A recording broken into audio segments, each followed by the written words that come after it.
عملت مكرونه بشاميل. ليه عملت مكرونه بشاميل؟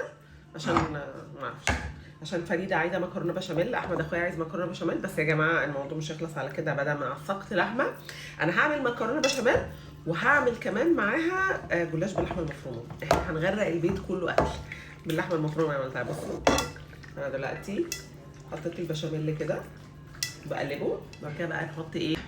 لحمه مفرومه، كبشه كده صغيره. ده في الرق الاولاني اللي هو بيبقى اول رق تحت.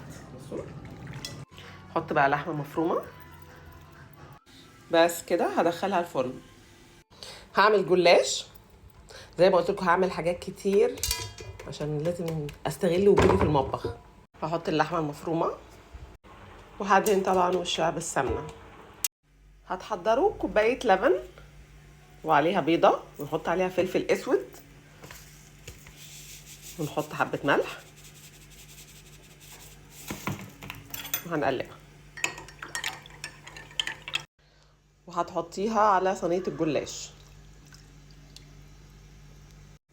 هتوزعي كده بقى اللبن، وانا كمان قطعتها يا جماعه عشان اللبن يتوغل فيها كلها بالبيض. ودلوقتي هدخلها الفرن.